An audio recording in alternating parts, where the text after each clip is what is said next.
Shalom. Ya, senang sekali bisa berjumpa dengan Anda di ibadah yang menurut saya paling sulit, ya. Ibadah setengah dua ini paling sulit, ya. Mari kita mengingatkan jangan sampai tertidur satu dengan yang lainnya karena ini jam tidur. Ya, saya tadi mau khotbah kok ngantuk ya. It's okay, ya. Saya mengambil keputusan tetap melayani Tuhan. Katakan amin. Nah, untuk itu saudara, sepanjang hari ini, bulan Februari ini, gereja kita ini mengambil sebuah tema adalah berkat-berkat. Bentar saya lihat dulu ya. Bisa dikeluarkan apa? Berkat-berkat Tuhan bagi keluarga yang melayani. Berkat-berkat Tuhan bagi keluarga yang melayani. Nah, untuk itu sepanjang hari ini saya akan khotbahkan tentang bagaimana pentingnya keluarga itu melayani bersama-sama. Di mana kita ini dipanggil Tuhan untuk melayani Dia. Ada satu kerinduan yang pasti akan muncul dalam hati Anda apa? Ketika Anda mengalami jamahan Tuhan, lalu Anda mau sungguh-sungguh dengan Tuhan, maka muncullah kerinduan yang kedua. Apa itu? Ingin melayani Tuhan. Itu pasti. Anda tidak akan pernah menjadi orang yang ya begini-begini aja. Enggak. Pasti ada sebuah kerinduan untuk melayani Tuhan. Karena itu penting buat kita sungguh-sungguh diletakkan dasar supaya hari ini kita bisa melayani dengan sungguh-sungguh. Nah, tema ini ada, ibadah siang ini adalah melayani Tuhan, membatalkan rancangan kejahatan. Tahu nggak saudara, ketika Anda mengambil keputusan untuk melayani Tuhan, sebenarnya kita ini sedang deal dengan Tuhan untuk membatalkan semua masa lalu hidup kita. Di mana rancangan kegelapan itu sungguh-sungguh hendak menghancurkan hidup kita. Saya tadi siang sempat cerita tentang hidup saya dengan jemaat yang jam 10 tadi. Ya, iblis itu punya rancangan kegelapan buat hidup saya. Saya adalah seorang anak yang dididik secara keras. Papa saya itu mendidik saya, kalau kamu berkelahi gak boleh kamu nangis. Itu didikannya. Sehingga saya ini bertumbuh menjadi seorang anak yang tidak kenal belas kasihan. Ya, pengampunan itu susah saya terima. Jadi kalau saya lagi menyelesaikan masalah itu selalu dengan pukulan, dengan lempar kursi lah apa, macam-macam. Saya bertumbuh dalam situasi itu. Kelas 2 SMP saya tadi cerita, saya sempat pukul papa saya pakai kursi kayu itu. Saya angkat kursi lalu saya pukulkan ke dia. Itu kelas SMP kelas 2. Jadi sejak SMP saya ini jadi orang yang keras. Iblis sudah mulai incer-incer saya tuh. Hidup saya mulai dihancurkan. Saya bergaul juga saya Chinese tapi tinggal di kampung. Jadi saya Chinese yang kampungan. Karena tinggal di antara orang-orang kampung. Waduh, keras, kasar, suka maki-maki. Di lingkungan itu saya hidup. Dan iblis mulai melihat bahwa ini orang nanti besar-besar potensi jadi penjahat itu ada. Rancangan kegelapannya mulai diatur di situ. Tapi satu titik saya ketemu Tuhan. Saya mulai bertobat dan saya mulai mengalami jamahan Tuhan. Saya bertobat kelas 2 SMA. 2 SMA saya ikut sebuah retreat. Saya dijamah oleh Tuhan. Lalu saya mengalami sebuah perubahan hidup saya. Nah, di tengah-tengah perubahan hidup saya itu ada satu yang tidak berubah. Apa itu? Kebencian saya dengan papa saya. Saya susah sekali mengampuni. Saya susah sekali mengampuni dan kayak susah gitu. Malam itu saya dalam situasi begini. Saya 2 atau 3 bulan saya tidak bertegur sapa dengan papa saya. Saya sudah bertobat kayaknya ya. Saya sudah pingin sungguh-sungguh dengan Tuhan. Ada muncul kerinduan aku pingin meninggalkan dosa-dosa lamaku. Gini-gini. Tapi untuk mengampuni papa saya itu perkara yang tidak mudah buat saya. Jadi saya agak susah di mengampuninya. Ke gereja tapi belum bisa mengampuni. Masih benci dengan papa saya. Sampai satu hari saya 2-3 bulan itu saya gak bertegur sapa. Lalu saya di malam itu saya lagi berdoa. Tiba-tiba Tuhan bilang aku mau pakai kamu. Tapi ada satu penghalang. Apa itu? Kebencian hatimu. Mau gak kamu mengampuni papamu? Saya ini susah.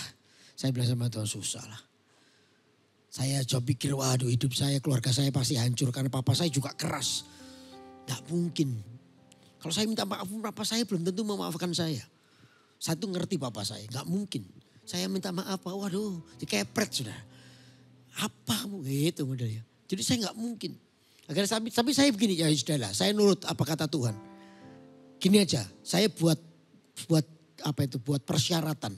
Saya ini orang pagi, papa saya ini orang malam. Jadi kalau saya ini bangunnya pagi-pagi jam 5, setengah 5 saya bangun. Papa saya jam 3, jam 4 baru tidur. Jadi kita tuh gak pernah ketemu. Karena kerja papa saya agak siang, jadi dia tidurnya jam 3, jam 4. Kalau saya itu suka nemeni mama saya belanja ke pasar. Jam 5, setengah 6 pagi saya berangkat. Jadi saya bikin persyaratan ini. Besok ya, kalau aku bangun jam 5 lalu aku doa, jam 6 aku bangun keluar kamar. Kalau papaku sudah bangun berarti itu waktunya saya minta maaf.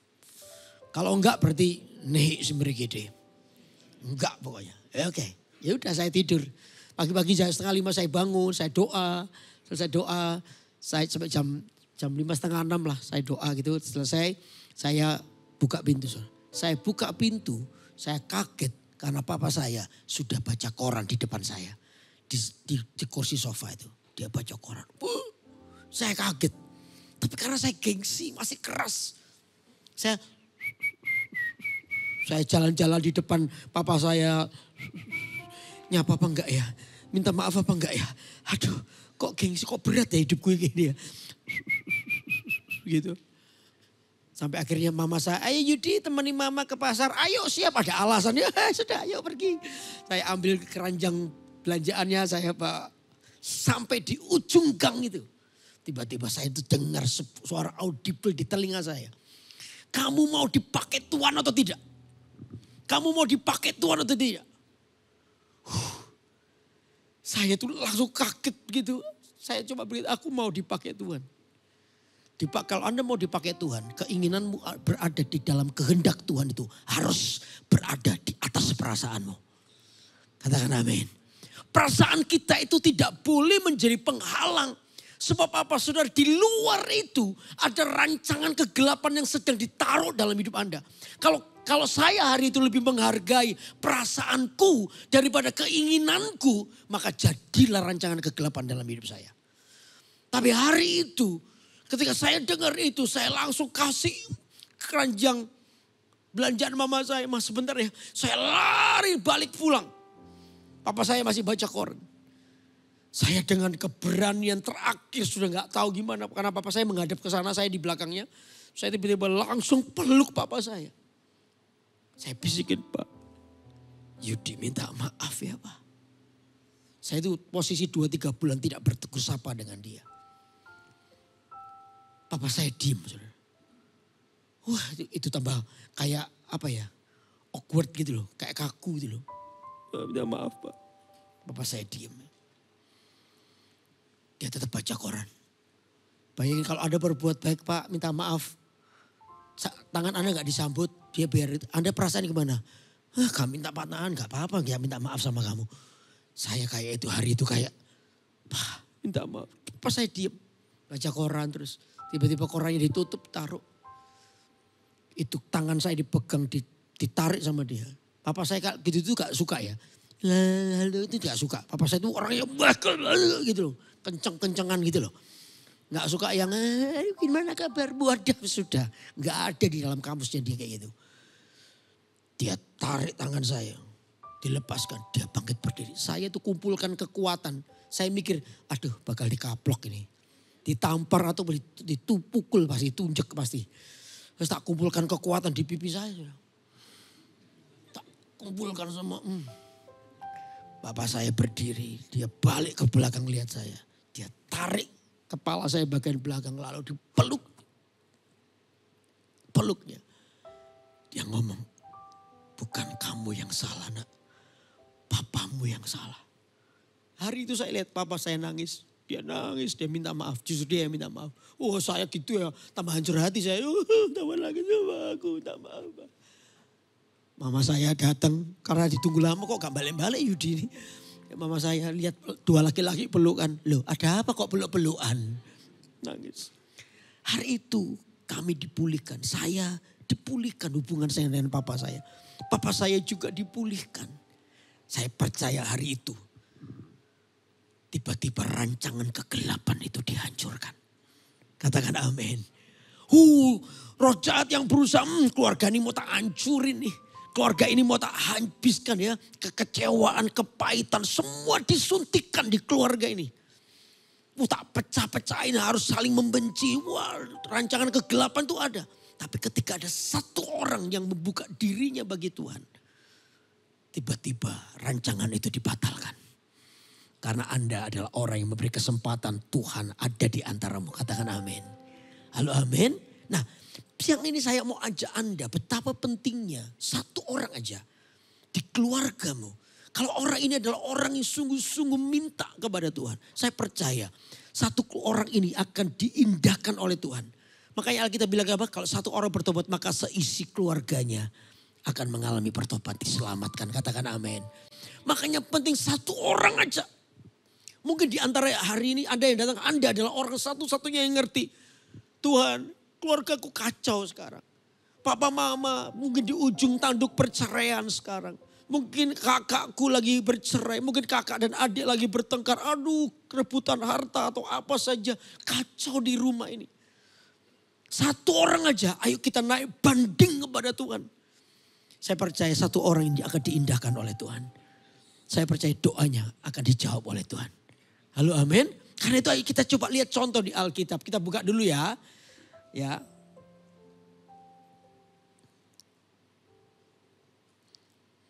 Mana tadi ya? Kita buka dulu di Mazmur 42. Ya, Mazmur 42 ayat 1 sampai dengan yang keempat. Mazmur 42 ayat 1 sampai dengan 4. Yuk kita baca ya. Mazmur 42 ayat 1 sampai dengan yang keempat.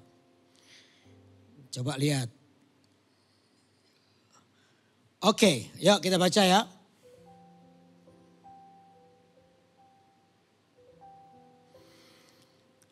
Untuk pemimpin biduan nyanyian pengajaran siapa itu? Bani Korah. Seperti rusa yang merindukan sungai yang mengalir, demikianlah jiwaku merindukan Engkau ya Allah. Jiwaku haus kepada Allah yang hidup. Bilakah aku boleh datang melihat Allah? Air mataku menjadi makananku siang dan malam. Karena sepanjang hari orang berkata kepadaku, di mana Allahmu?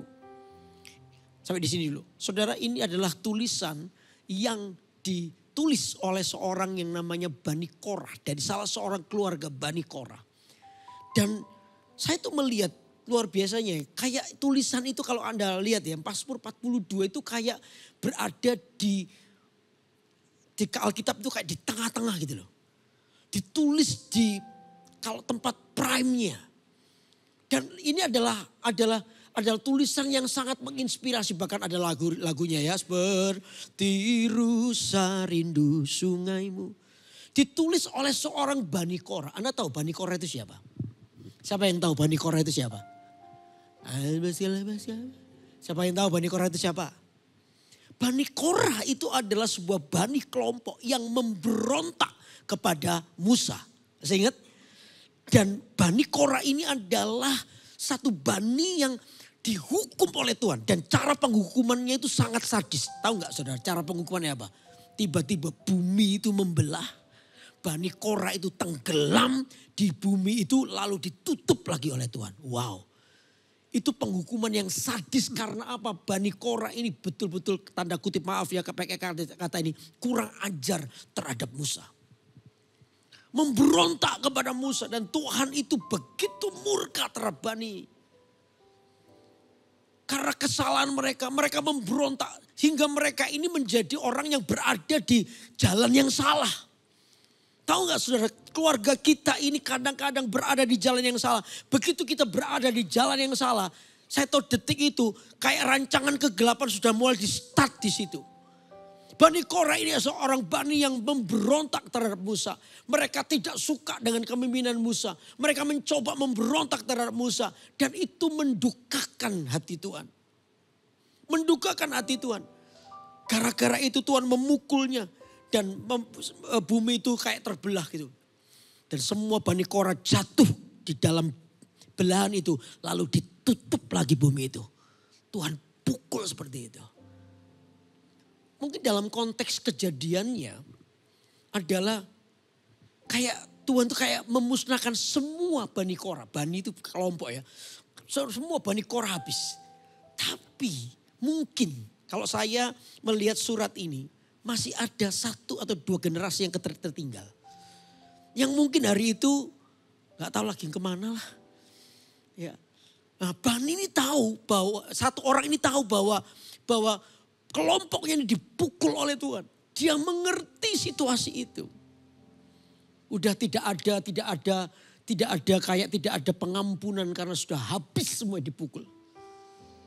Tapi satu orang ini yang Tuhan hargai mungkin datang, dia tahu aku ini bangsa yang terkutuk. Tuhan marah gara-gara nenek moyangku. Tuhan marah gara-gara nenek moyangku itu adalah pendosa, orang yang memberontak kepada Tuhan. Tapi satu orang ini, dia datang kepada Tuhan dengan kerendahan hatinya. Mungkin dia berkata ini, aku ini juga termasuk itu. Seharusnya Tuhan juga pukul aku. Harusnya juga Tuhan pukul aku.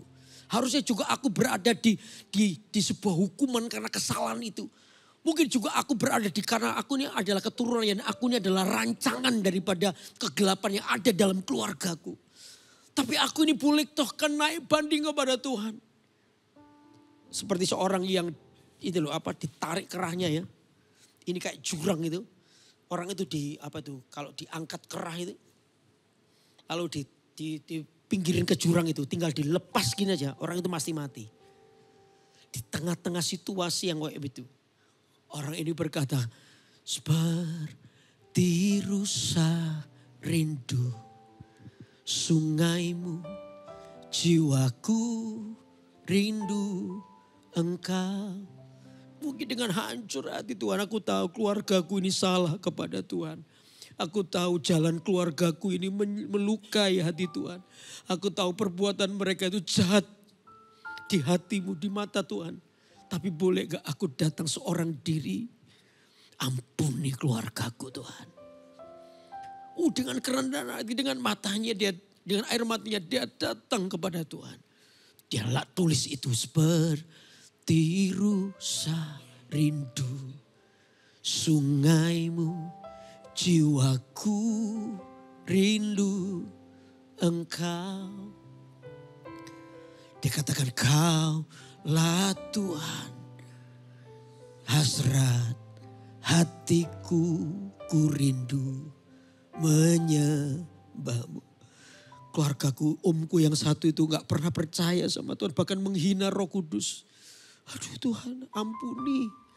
Mereka gak ngerti apa yang mereka perbuat. Mereka selalu melukai hatimu. Aku datang Tuhan, minta ampun buat keluargaku, minta kasih karuniamu. Selamatkan keluargaku Tuhan. Engkau kekuatan dan perisaiku, kepadamu rohku berserah. Kaulah Tuhan hasrat hatiku ku rindu. Tahu gak saudara? Tuhan itu perhatikan yang satu orang ini. Mungkin keluarga kita itu berada di rancangan kegelapan. Tapi ketika ada satu orang datang dengan kehancuran kepada Tuhan dengan hati yang hancur. Saya percaya Tuhan perhatikan satu ini. Katakan amin. Makanya waktu saya baca ini, kenapa ini di tengah-tengah Bani yang memberontak, yang kacau hidupnya. Tuhan masih mengindahkan, bahkan tulisannya itu ditaruh di prime-nya Alkitab, di tengah-tengahnya. Mazmur 42. Dan sungguh-sungguh itu menjadi kayak tulisan yang setiap orang mungkin bisa membaca. Dan sampai hari ini ayat yang sangat terkenal. Kayak Tuhan promosikan sedemikian rupa. Karena orang yang hatinya hancur untuk membela keluarganya itu indah di mata Tuhan. Sampai prinsip ini harus terjadi saudara. Ya. Prinsip ini harus terjadi. Kalau ada anak main lumpur, itu yang dibuang itu lumpurnya. Halo amin. Anaknya itu diterima. Waktu Anda berbuat dosa itu Tuhan marah pasti. Tuhan gak suka kita berbuat dosa. Tapi ketika Anda datang dengan keradaanmu hancur hati. Saya percaya Tuhan tidak pernah bisa bertahan dalam murkanya. Karena kasihnya itu jauh lebih besar daripada dosa Anda. Katakan amin. Itu yang sungguh-sungguh menyelamatkan keluarga kita. Makanya poin 1 ini saya tulis. Hati yang berbalik kepada Tuhan itu penting. Hati yang berbalik kepada Tuhan. Hatinya itu berbalik kepada Tuhan. Makanya tadi pagi saya sampaikan kepada jemaat pagi. Yosua itu berkata, ayo pilihlah Allahmu. Terserah kamu pilih Allah yang mana. Tapi aku bersama dengan keluargaku, aku putuskan. Aku bersama dengan keluargaku akan tetap beribadah kepada Tuhan. Aku akan berbeda, itu keputusan seorang pria, seorang suami, seorang ayah. Untuk memutuskan bahwa keluargaku ini akan beribadah kepada Tuhan. Dan beribadah itu bukan ya setiap hari Minggu beribadah. Bukan. Tapi beribadah yang Alkitab bilang itu ibadah yang sejati. Apa itu ibadah sejati? Ibadah yang sampai pada level menyerahkan tubuh. Menyerahkan apa? Apa itu? Baca ayat aja daripada salah. Di mana itu? Roma 12 ayat 1. Ayo Roma 12 ayat 1. Karena itu saudara-saudara demi kemurahan Allah aku menasihatkan kamu supaya kamu apa saudara? Mempersembahkan tubuhmu sebagai persembahan yang hidup, yang kudus dan berkenan kepada Allah itu adalah apa? Nah, hati yang berbalik kepada Tuhan itu diperhitungkan. Makanya saya bilang kalau hatimu berbalik, bukan hanya dirimu yang diperhitungkan oleh Tuhan, tapi keluargamu juga diperhitungkan Tuhan. Katakan amin. Satu orang bertobat maka seisi keluarganya juga akan diselamatkan. Ini prinsipnya. Makanya diperlukan satu orang dari Bani Korah untuk datang kepada Tuhan. Mohon ampun Tuhan, ampuni nenek moyangku ini. Mereka ini salah. Saya berkata buat diri saya, maafkan ya keluarga saya ini atas-atasnya ini penyembahan berhala semua. Kakek-kakek saya menyembah berhala semua. Kehidupan kami adalah kehidupan yang tidak mengenal Tuhan. Tidak mengenal Tuhan semua. Saya bilang mungkin iblis merancangkan kehancuran di keluarga besar kami. Tapi saya berkata buat kepada kakak saya dan anak-anak saya. Stop sampai di sini. Aku ke bawah. Keluarga kami adalah keluarga yang diberkati Tuhan. Berubah karena ada hati yang berbalik kepada Tuhan. Karena itu hatimu yang berbalik, ibadahmu menjadi ibadah yang sejati itu penting. Amin. Itu penting karena apa? Bukan hanya mengubah hidupmu, tapi mengubah keluargamu juga. Akan memberkati keluargamu. Nah ini prinsip yang tidak boleh lupa dari hidup kita. Pertobatanmu itu berpengaruh kepada lingkunganmu. Pertobatanmu itu berpengaruh kepada keluargamu. Katakan amin.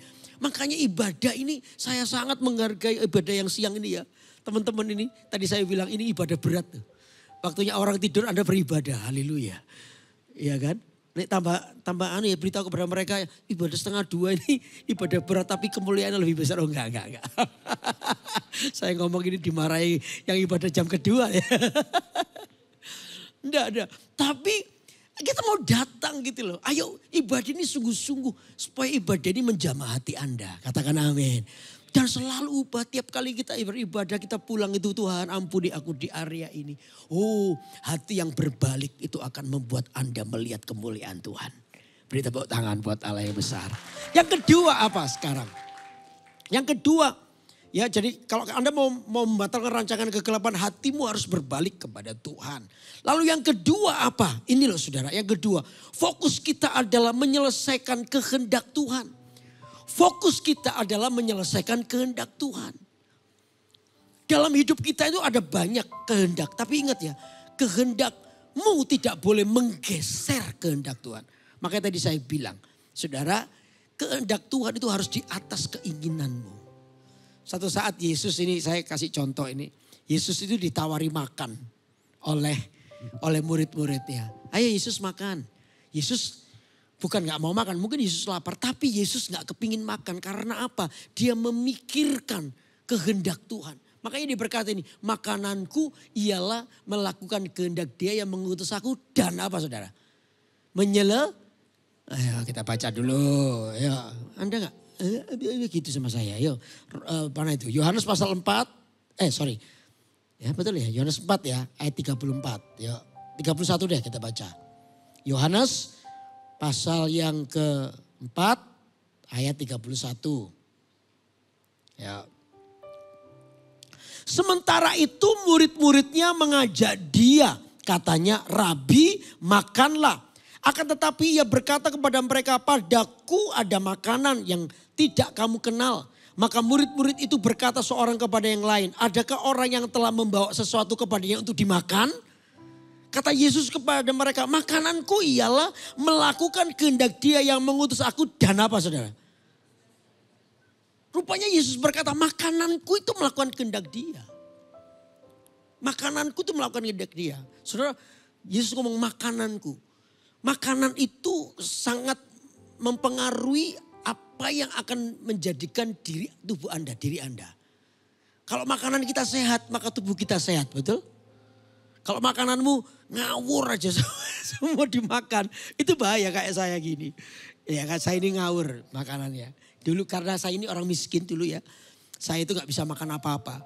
Saya lihat orang makan soto, daging gitu, enak banget, tapi saya gak bisa makan, gak punya duit beli. Ya saya liatin orang makan ini, wah enak ya makan ini, enak durian enak ya apa. Begitu saya punya uang, saya kerja punya uang.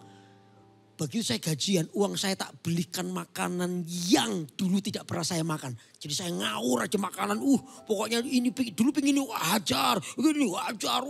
Tengah malam mau tidur soto dulu, soto ayam 2 mangkok sama apa itu, sirup 1 buat gelas besar.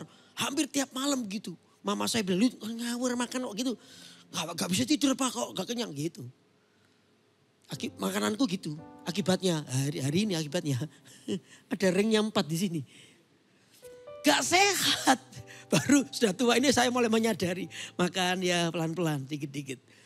Tapi karena makanan yang ngawur, maka ya tubuhnya yang ngawur juga. Gak sehat, gak kuat. Coba makananmu adalah makanan yang tidak sehat. Maka secara rohani ya tidak sehat, kepahitan lah, marah lah, tidak fokus pada kehendak Tuhan, lebih melayani dosa dalam hidup Anda. Pasti ada yang tidak sehat dalam tubuh rohanimu. Karena apa? Makanan kita juga tidak sehat. Tapi kalau makanan kita adalah kehendak Tuhan. Yesus, makananku ialah kehendak Dia. Yesus tahu bahwa Tuhan itu mengajarkan kepada kita, Tuhan itu harus menjadi pengaruh terbesar untuk apapun yang kita lakukan. Kalau Anda mau melakukan keputusan A ya, kira-kira keputusan A ini menyenangkan Tuhan apa enggak? Itu harus jadi pikiran Anda. Katakan amin. Yang kayak begini kalau Anda sampai pada level ini, Anda kalau memutuskan B, kira-kira Tuhan disenangkan enggak ya? Anda mau memutuskan C, kira-kira ini berkenan sama Tuhan enggak ya? Anda memutuskan D, kira-kira Tuhan suka nggak dengan keputusan ini? Kalau itu jadi pertimbanganmu dan Tuhan jadi pertimbangan terbesar dalam hidup Anda, maka itu adalah langkah di mana Anda akan membatalkan semua rancangan kegelapan dalam hidupmu. Katakan amin. Karena apa? Kita ini makan makanan kehendak Tuhan. Yesus telah memberikan contoh. Hari itu Yesus lapar, yes. Dia dikasih makan. Jasmani dia pingin makan, mungkin belum. Tapi konsentrasi fokusnya kepada kehendak Tuhan itu jauh lebih daripada itu. Makanya saya ketika saya balik, ketika iblis mulai tawarkan rencana kegelapan ya. Saya berkata saya mau dipakai Tuhan. Sekalipun untuk itu aku harus mengalahkan perasaanku sendiri. Perasaan yang merasa aku gak salah kok, dia yang salah. Harusnya dia yang minta maaf bukan aku kok. Itu perasaan gengsi saya. Tapi saya harus mengalahkan perasaan itu demi apa? Demi saya dipakai oleh Tuhan. Halo, Anda ngerti omongan saya? Itu harus sampai pada level itu. Saudara harus tahu meletakkan kehendak Allah itu di atas perasaanmu. Sebab perasaanmu itu yang seringkali menyeret Anda turun. Tidak naik tapi turun. Sehingga ke bawah. Sehingga akhirnya seolah-olah dipakai Tuhan. Itu adalah urusan kedua. Yang penting perasaan, kan saya manusia. Terdiri dari apa manusia itu? Apa itu yang kemarin anak itu ngomong? Saya manusia salah dan lupa gitu kan. Salah dan lupa. Ya, enggak, bukan itu. Itu adalah keputusan, katakan amin. Itu keputusan saya. Makanya itu belajarlah untuk tidak menuruti perasaanmu. Letakkan perasaanmu itu di bawah kehendak Tuhan. Perasaan kita di bawah kehendak Tuhan. Kalau Anda pernah baca ya, suatu saat Daud itu di Siklak, tahu? Halo, tahu? Enggak tahu juga. Ayo kita buka Alkitab kita. Anda ngerti omongan saya sih? Ngerti ya? Kok Anda gini loh? Anda tahu? Lah kan saya bingung. Anda ngerti apa enggak? Oke, buka di mana ya? Bentar. 1 Samuel kalau enggak salah ya. Kalau saya salah ampunilah. 1 Samuel ini ayat enggak saya siapkan ya, maaf ya, mendadak ya. 1 Samuel pasal 30 coba. Daud di Siklak. Bentar ya. 1 Samuel pasal 30 ayat 1 kalau enggak salah. Bentar. Oh benar. Puji Tuhan tolong saya benar ya. Tuhan tidak mempermalukan saya, haleluya. Oke, 1 Samuel pasal 30 ayat 1.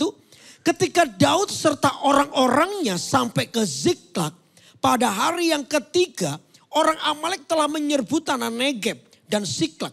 Siklak telah dikalahkan oleh mereka dan dibakar habis. Itu pertama. Jadi Siklak dikalahkan dan dibakar habis. Lalu yang kedua, perempuan-perempuan dan semua orang yang ada di sana, tua dan muda, telah ditawan mereka dengan tidak membunuh seorang pun. Mereka menggiringnya sekalinya kemudian meneruskan perjalanannya. Yang kedua, perempuan-perempuan dan semua orang yang ada di Siklak itu ditawan semua oleh musuhnya. Yang kedua, ketika Daud dan orang-orangnya sampai ke kota itu, tampaklah kota itu terbakar habis. Dan istri mereka serta anak mereka yang laki-laki dan perempuan telah ditawan. Jadi kisahnya begini, Siklak itu adalah home base daripada Daud dan tentaranya. Hari itu Daud ini seolah-olah disuruh Tuhan untuk berperang. Dia bawa semua prajuritnya meninggalkan Siklak lalu perang. Siklak kosong tuh. Nah musuhnya tahu nih, Daud tidak ada di Siklak nih. Bersama dengan prajuritnya pergi semua. Akhirnya musuhnya datang lalu membakar Siklak. Kalau Siklak ini karena home base ya, ada cadangan makanan, persenjataan semua ada di situ. Dibakar habis. Lalu setelah itu perempuan-perempuan dan orang-orang yang lain diculik oleh musuhnya. Dibawa lari. Waduh, Daud dari jauh lihat nih, Siklak dibakar. Lalu begitu sampai di sana, ternyata perempuan-perempuan istri-istrinya diculik semua. Anda pernah ngalami ini enggak? Satu persoalan Anda alami. Siklak dibakar. Belum selesai Siklak dibakar. Tiba-tiba kau tahu bahwa ada masalah kedua muncul. Nah itu apa? Perempuan-perempuan istri-istrinya diculik oleh lawan-lawannya. Lalu yang ketiga, Daud belum selesai persoalannya. Ayat 4. Lalu menangislah Daud dan rakyat yang bersama-sama dengan dia itu dengan nyaring. Sampai mereka tidak kuat lagi menangis. Juga kedua istri Daud ditawan, yakni Ahinoam perempuan Yisrael dan Abigail bekas istri Nabal orang Karmel itu. Dan Daud sangat terjepit. Lihat yang ketiga soalnya. Karena rakyat mengatakan hendak melempari dia dengan batu. Seluruh rakyat itu telah pedih hati masing-masing karena anaknya laki-laki dan perempuan. Tetapi Daud menguatkan. Nah ini dia. Daud itu menguatkan kepercayaannya kepada Tuhan Allahnya. Daud tuh ngalami 3 persoalan beruntun. 1, Siklak dibakar. Itu persoalan sendiri. Belum selesai, dia lihat persoalan kedua muncul apa itu. Istri-istri dan anak-anak semua diculik. Nggak tahu kondisinya baik atau tidak baik. Diculik lawannya. Lalu yang ketiga apa? Semua tentaranya ngamuk, marah sama Daud. Ini gara-gara kamu nih. Strategi perangmu salah. Ajak kita semua perang, kamu tinggalkan Siklak kosong. Sekarang Siklak dihabiskan oleh musuh gara-gara kamu. Sampai mereka marah dan menyalahkan Daud. Akhirnya mereka mau melempari Daud dengan batu. Kadang-kadang kita bisa mengalami 3 persoalan. 1 persoalan belum selesai, datang persoalan kedua. Belum selesai, datang persoalan ketiga. Daud terjepit. Kalau sudah terjepit itu, menyalahkan Tuhan itu paling gampang. Daud bisa berkata, Tuhan, gara-gara Tuhan ini.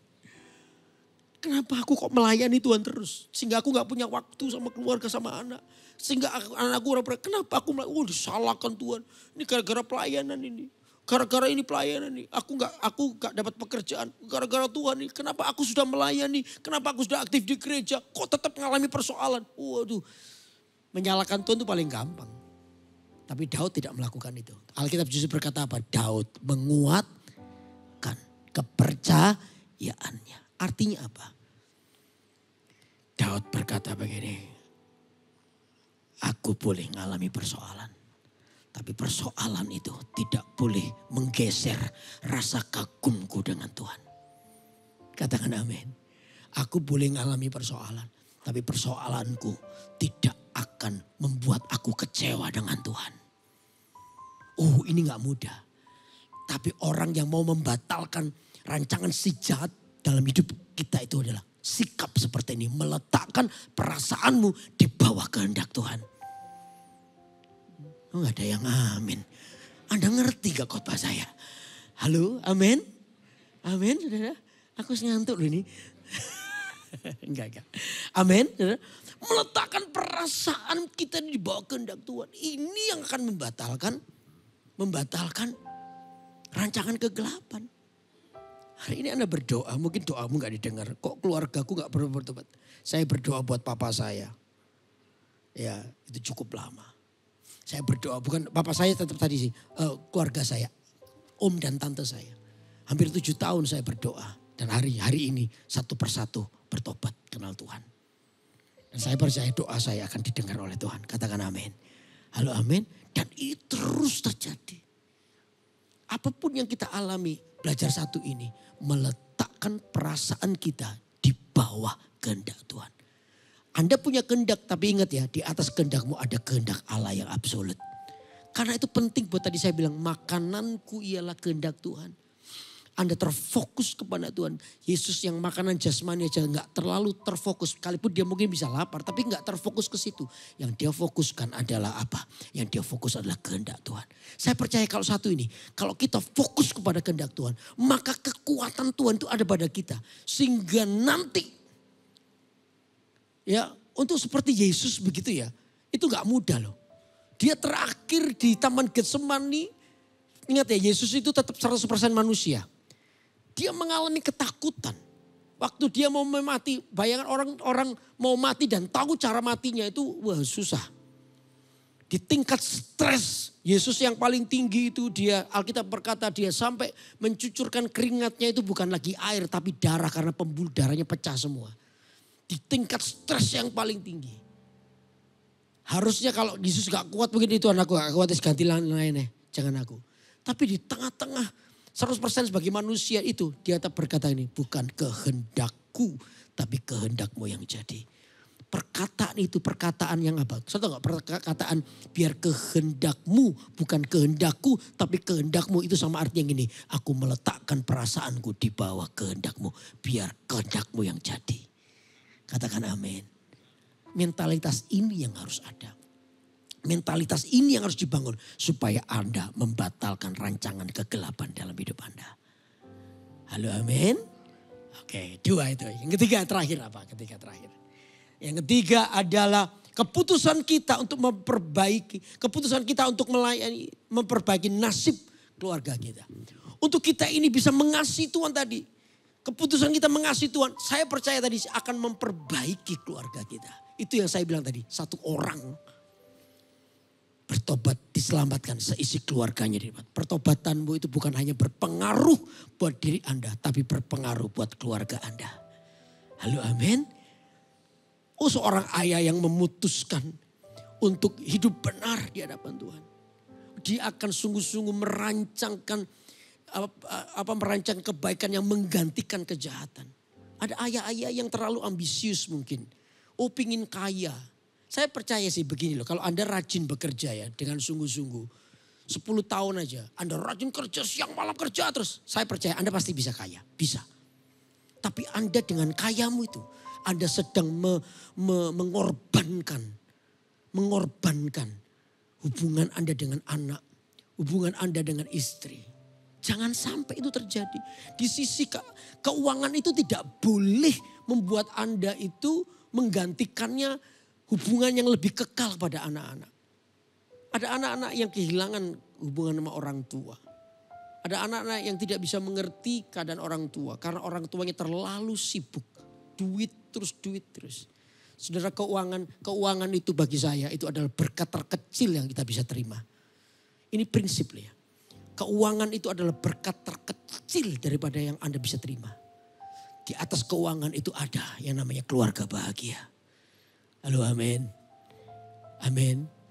Di atas keuanganmu ada berkat-berkat yang lain yang jauh lebih membuat Anda bisa happy dan bahagia. Jangan sampai kita itu dicucuk oleh keuangan sampai kita itu gagal jadi orang tua yang baik. Keuangan sibuk akhirnya kita gagal untuk menjadi ayah yang baik. Atau orang tua yang baik buat anak-anak kita. No. Lihat ya, dalam banyak sisi iblis itu lagi merancangkan kejahatan dalam hidup Anda. Setiap kita harus tahu itu. Saya tidak mau keuangan saya banyak misalnya. Misalnya saya seorang bisnismen, keuangan saya banyak, saya melimpah-limpah, saya kaya raya. Tapi jujur aja saya sedang kehilangan anak saya. Anak saya tidak dekat, tidak menghormati saya. Bahkan anak saya kecewa dengan saya. Oh, itu paling gak enak. Gak boleh. Kehadiran saya itu jauh lebih dibutuhkan. Anda mungkin biasa, ya tetap kaya tapi bukan yang tambah kaya itu enggak biasa kaya, tapi bisa berhasil. Tapi keluargamu bahagia, itu jauh lebih membuat Anda puas. Halo, amin. Nah, disinilah Anda bisa melihat Anda akan membatalkan rancangan kegelapan dalam hidup Anda. Karena apa? Iblis ada kesempatan, ayo kerja, sikat, hajar habis semuanya, kerja terus. Sampai kita itu enggak bertanggung jawab kepada keluarga, itu juga kesalahan. Karena saya bilang, bapak-bapak ayo putuskan ini. Nanti ya ibadah ke berapa ya? Setelah ini ya. Nanti saya akan jelaskan secara detail tentang seorang pria. Kalau Anda nganggur boleh datang lagi gak apa-apa ibadah itu. Ya, kita akan bahas secara detail fungsi seorang pria. Pria itu berkata ini, terserah kalian mau beribadah kepada saya. Tapi aku bersama dengan keluargamu, kami akan beribadah kepada Tuhan. Itu dibutuhkan keputusan seorang pria, seorang suami, seorang ayah, kepala nakoda dalam keluarga untuk menentukan arah kerohanian Anda. Katakan amin. Nah, keputusan itulah Anda akan menggagalkan rancangan kegelapan dalam hidup Anda. Jadi 3 hal yang kita lakukan. Yang pertama apa? Hatinya, ayo kita baca yuk. 2, 3. Kedua. Ketiga. Saya percaya kalau 3 hal ini, difoto sebentar saya tak minggir. Udah Pak, ya. Kalau 3 hal ini kita lihat, saya percaya iblis mau merancangkan apapun. Pasti dibatalkan. Karena ada orang-orang yang mau berdiri di hadapan Tuhan. Beri tepuk tangan buat Allah kita. Haleluya. Mari kita bangkit berdiri sama-sama.